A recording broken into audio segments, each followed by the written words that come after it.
Hi, it's Mr. Foley here, and while you're in class today, I'm in Chicago at a conference, and so I thought I'd make this video to help you with the combination circuits that you're going to be working with today.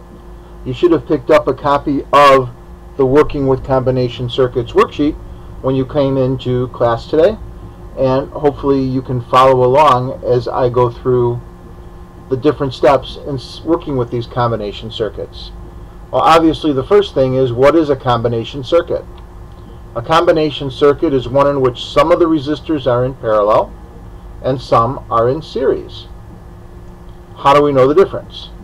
Resistors through which all charges flow are series resistors, and resistors through which only some charges flow are in parallel. So here we have the circuit that's on the worksheet. You can see that there are 5 resistors in the circuit. Each light bulb is a 5 ohm resistor. So if you look carefully at the circuit, you can trace the different paths that the charges take, and you can see that all of the charges will go through resistor 1 and resistor 5 over here, but only some of the charges, the ones that take the upper path, will go through resistor 2 and resistor 3, while the ones that go through the bottom path are going to go through resistor 4. As we've already talked about, since this bottom path has less resistance, it should have the greatest current. So this path down here should have the greatest current, while this will have a smaller current. So, step 1. The first step in solving these problems is to simplify the circuit. So some of the resistors were series, some of them were parallel. And so what we need to do is make the entire circuit into a series circuit. So we need to take this parallel part right over here and make it into a series circuit. Or, in other words, figure out what is the equivalent resistance of these two paths. To do that, we use the equivalent resistance equation, which says that 1 over the total resistance is going to be 1 over the resistance of the top path plus 1 over the resistance of the bottom paths. When we plug the numbers into the equation, we have 1 over 10. Since we have 2 light bulbs, that's going to be 10 ohms. The bottom path is just a 5 ohm resistor. When we carefully do the math, we see that the resistance is going to be 3.3 ohms. I'm going to stop for a second so you can kind of take this in. But this is a very, very important step. The total resistance is going to be 3.3 ohms in those parallel paths. Okay. So once we found the total resistance of the parallel paths, we need to find the total resistance of the entire circuit. To do that, we need to add together the equivalent resistance of the parallel paths and all the series resistors together. Our parallel resistors were 3.3 ohms. We found that in part 1. Since we have 2 resistors, you see them pointed out by the blue arrows here, a resistor 1 and resistor 5 are our series resistors. We have a series resistance of 10 ohms, which gives us a total of 13.3 ohms. So the total resistance of our circuit is going to be 13.3 ohms.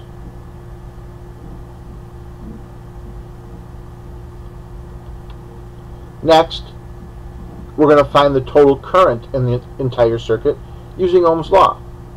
The total voltage and the total resistance. So as always, current is going to be equal to voltage divided by resistance. Since we're looking for the total current, we need to use the total voltage, which is always the battery voltage, divided by the total resistance, which is 13.3 ohms. And when you take 12 volts divided by 13.3 ohms, you get a total current of 0.9 amps. So the current anywhere in the circuit is going to be, well, in the series parts anyway, is going to be 0.9 amps. In the next step, we're going to use the total current to find the voltage drop in the series resistors using Ohm's law.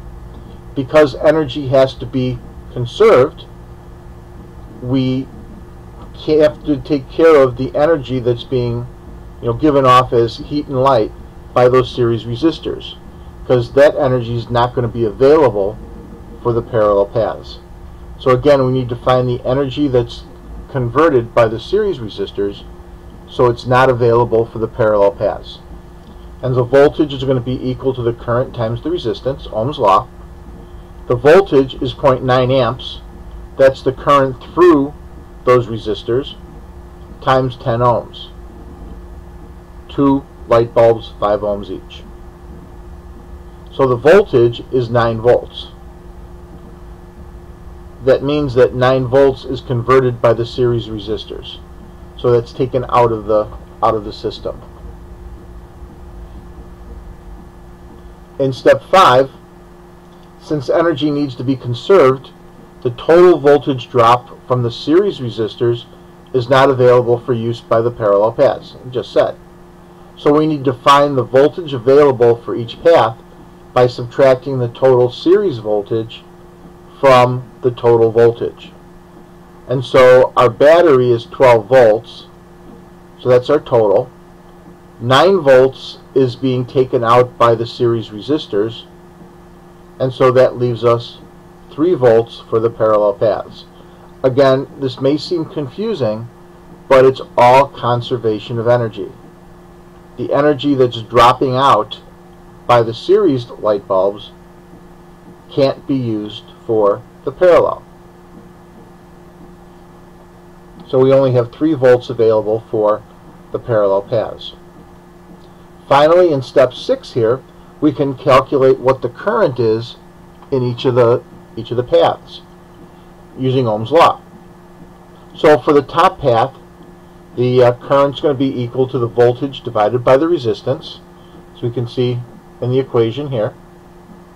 The current in the top path is going to be 3 volts, which is all we have, divided by 10 ohms, or 0.3 amps. So we have 0.3 amps going through this top path. In the bottom path, the current is also equal to the voltage divided by the resistance, but it's the voltage of this path divided by the resistance of this path. And so that's going to be 3 volts divided by 5 ohms, only 1 light bulbs here, or 0.6 amps. Now keep in mind that as we talked about with any parallel circuit, it doesn't matter which path the charges take. All the charges are starting from this point and ending at this point, so their voltage drop is going to be the same. Since there's 3 volts available, there's 3 volts across the top and 3 volts across the bottom. I should point out that at this point it doesn't matter that these light bulbs are on opposite sides. Both light bulbs could be over here, both light bulbs could be over here, or there could just be 1 light bulb that was 10 ohms. It doesn't matter. You deal with all of the series things together.